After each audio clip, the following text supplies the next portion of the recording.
Capricorn, tignan natin kung ano yung mensahe para sa'yo. Keep in mind na ito ay general reading lamang kaya hindi po lahat makaka-resonate. Pakilawakan po ang isipan.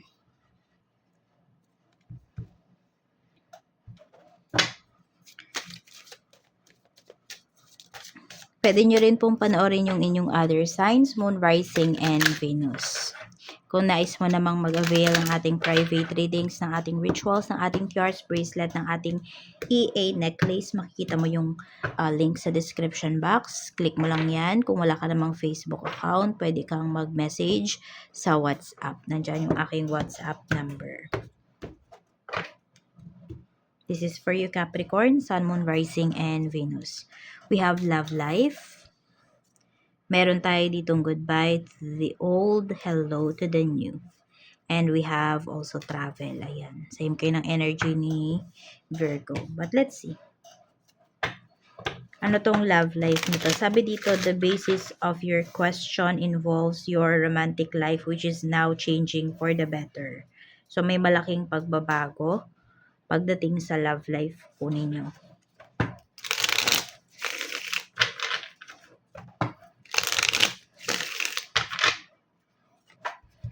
Ayan. So, mas mararamdaman mo yung person mo. Mas nakikita mo na nag-e-effort siya dito sa inyong relationship. Ayan po. Tapos, yung mga plans ninyo together, makikita mo rin na siya yung mas dedicated, mas nag-e-effort doon sa mga plans ninyo. Tapos, makikita mo din na pinupush ka niya towards sa, sa life purpose mo, ganyan. Alam mo yung all out yung kanyang support. Tingnan natin ano tong goodbye to the old, hello to the new. You've finished one part of your life and now a new and even better part is beginning. We have Knight of Wands. Ayan. So, pwede po ito ay pagdating sa meron ditong may pinapakita kasing travel sa inyo rito. Pero kasi, pagbalik to. Okay? So, nasaan ba kayo ngayon? Pwedeng meron kayong babalikan. Oo, babalikan nyo yung isang bagay para may magsimula. Okay? Kasi may closure akong nakikita rito eh. Oo, yes. Pagkatapos nyong balikan yon, so magkakaroon ng closure. Tapos, tsaka po papasok yung mas magandang opportunity para sa inyo. Meron ditong kinalaman is friendships. So, meron ka bang nakaalitan na kaibigan? Meron kang, more on kaibigan yung nakikita ko dito. Ano to eh? Pwedeng nagkaroon ng gusto sa'yo. Capricorn. So, hindi pa ba kayo nakapag-usap? Di nyo pa na-close yung chapter na yon? Pag-usapan nyo. Oo. Meron dito parang binabagabag pa rin kayo nung pangyayari na yon or nung pag-amin nung tao na yon. So, pwedeng meron ditong nag-confess ng feelings sa'yo na isang kaibigan. Tapos, alam mo yon, after niyang mag-confess, di mo na siya kinausap yung tipong ganun. Or wala na, hindi na kayo nagkaroon ng pagkakataon na magkausap pa. So, ayun. Basta may kinalaman dito, kaibigan mo.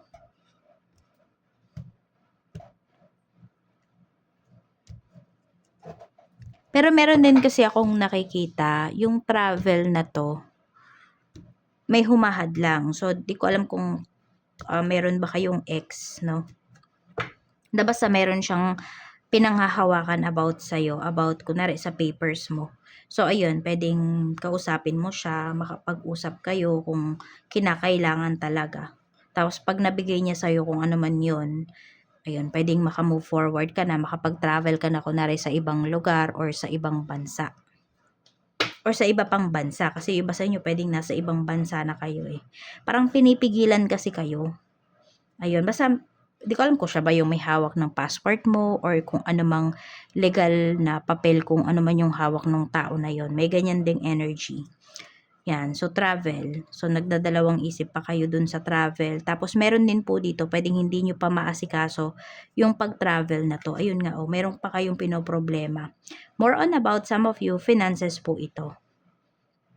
So, pwedeng yung tao na 'to, ito, pwedeng kaibigan mo, baka may utang sa'yo. Tapos, 'di ba, 'pag binalikan mo siya, ayun, or pinaalala mo yung utang niya, well, naaalala naman niya. I mean, sabihin natin sisingilin mo siya. Puwedeng tsaka ka niya babayaran ngayon. Tapos ito, kaya may magsisimula dito, merong progress na mangyayari sa life mo kasi yung perang babayad niya sa'yo puwedeng ayan, magagamit mo dito sa pag-travel mo or sa kung ano mang plano mo. Yan po ang pinapakita dito. So, kung kayo naman magko-cross country kayo, you make sure lang daw na okay talaga yung finances ninyo. I mean, meron kayong enough money para hindi kayo ma-rush. Check natin yung emosyon mo, kamusta. We have the Empress. Meron dito sobrang emotional. Ayan. Meron din naman po dito nag-radiate yung inyong emotions through your face. And which is, yung iba naman po, is masaya kayo. Tignan natin, pagdating naman sa isipan mo, we have 7 of Cups. So, more on goals talaga yung mga nasa isip mo ngayon. Kung ano yung mga maa-accomplish mo, yan. More on material things, yan po yung nasa isip ninyo. Spiritual health naman, we have, ayan, 2 of Swords. So, may mga bagay dito na, yun nga, kailangan na ninyo talagang bitawan, okay? Or may mga bagay din dito na alam nyo naman na mali, huwag nyo nang i-entertain. Ayan po. So, always follow your intuition kasi meron din dito nagdadalawang isip po kayo. Ayan. Tingnan natin. Energy naman ng mga taong makakasalumuha mo. We have Queen of Swords. Matatapang, matatalino, very direct magsalita. Ayan po. Yan yung mga energy ng mga taong makakasalumuha mo. Tingnan natin pagdating naman sa blessings na pwede mong ma-receive. So, we have the Hierophant. So, di ba may love life tayo dito. So, yun nga, pwedeng, kung meron dito, nagkahiwalay kayo, pwedeng may pagbabalikan. Yan. Meron din naman kung, magulo pa lang yung inyong relationship, pero kayo pa rin or yung marriage ninyo, pwedeng may magpapa-marriage counseling dito. So, makikita mo na very open yung person mo pagdating sa bagay na yan kasi, alam mo yun, para yun sa pag-aayos ninyo. Meron din pwedeng ikakasal. Ayan, Ayan, meron din ditong ikakasal. We have Ace of Swords. May good news kayo na marireceive. Yun nga, baka may magbayad na sa inyo rito na may matagal ng utang po sa inyo. We have 8 of Wands. At matutuloy na yung travel. Ayan, We have 8 of Cups. Tapos nandun din, mas magkakaroon talaga kayo ng lakas ng loob na i-pursue yung mga gusto pa po ninyong mangyari sa life ninyo. Kasi nga, yung support system mo ngayon, Capricorn, napakaganda talaga. Blockages naman. Ano yung nambablock sa life mo ngayon? Wait lang.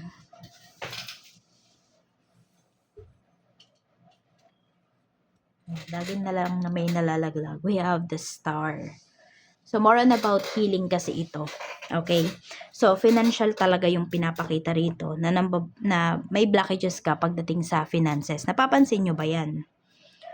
Oo. Kasi, yung iba nga sa inyo, may pinautang kasi kayo rito. I don't know kung kayo ba yung may utang or kayo nga yung may pinautang.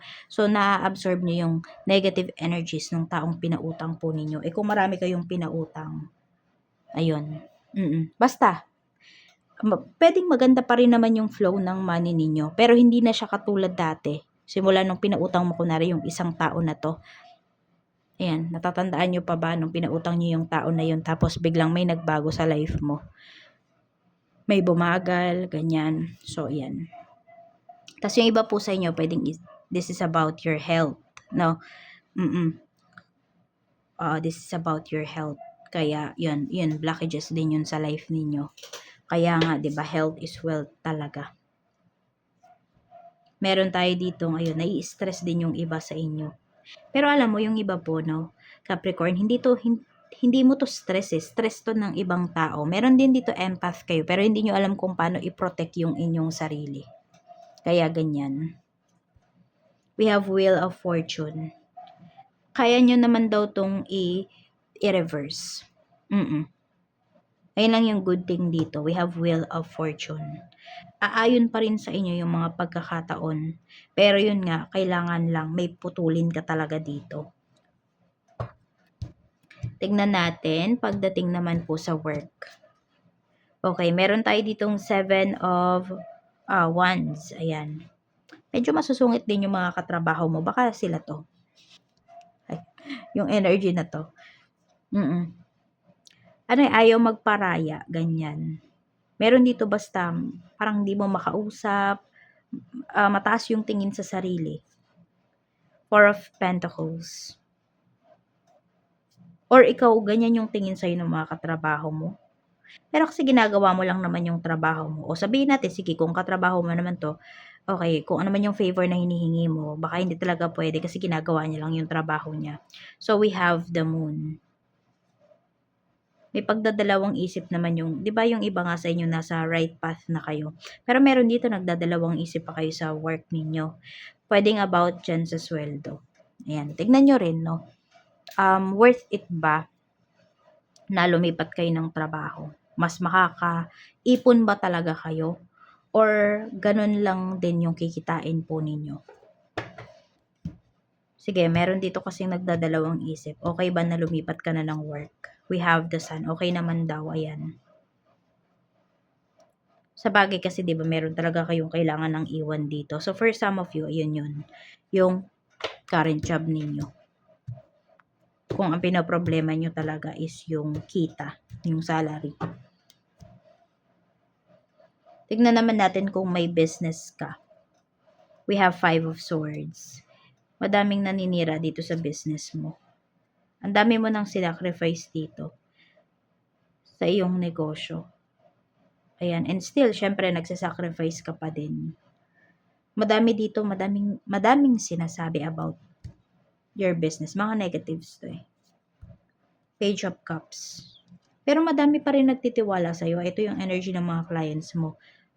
Kaya lang mas marami mga bagong clients. So, pwedeng yung mga suki mo na before, mga suki mo na is may naninira sa kanila. Yun, pwedeng napapansin mo ba may mga dati kang mga clients na hindi mo na nakikita ngayon, hindi na sila pumupunta sa business mo, hindi na sila tumatangkilik.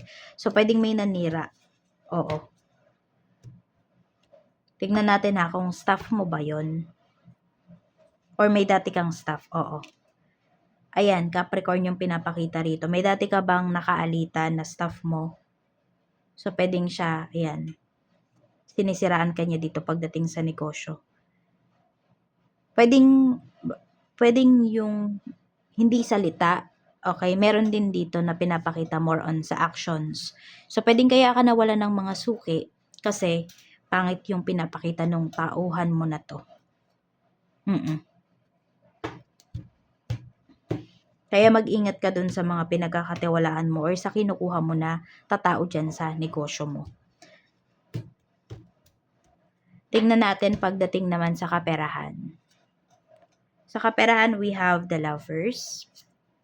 Meron tayo ditong 9 of Swords at meron tayo ditong the Fool.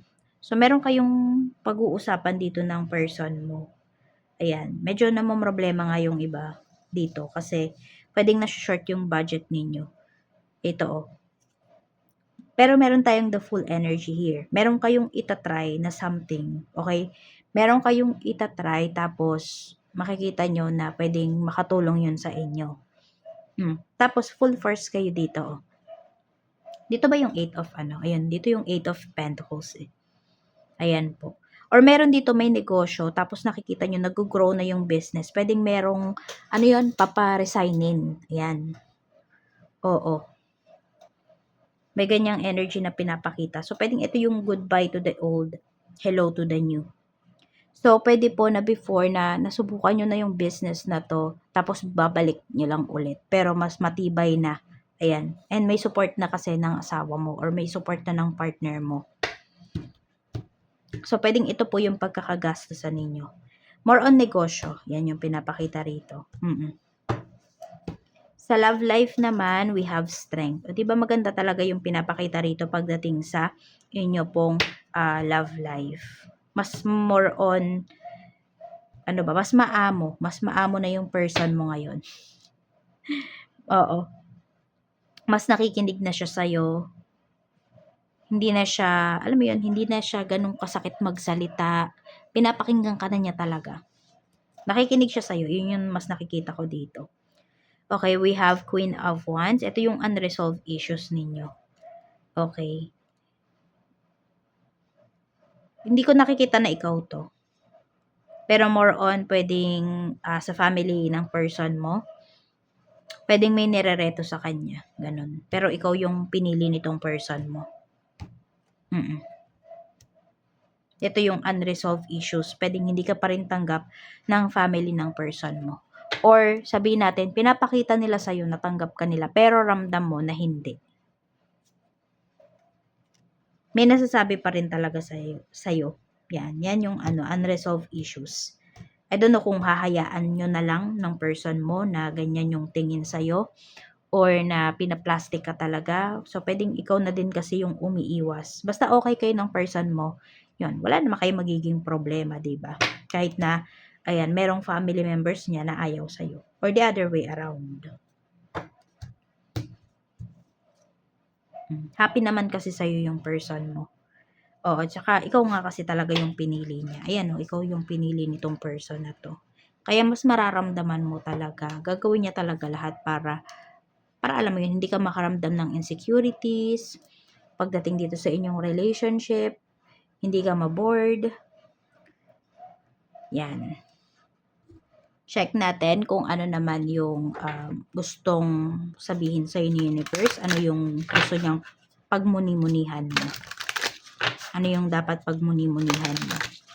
I'm open to receive any messages, please, Spirit Guide. The Warrior. Sabi rito, where in your life are you being called to be courageous? What inner strength do you need to harness? Ayan.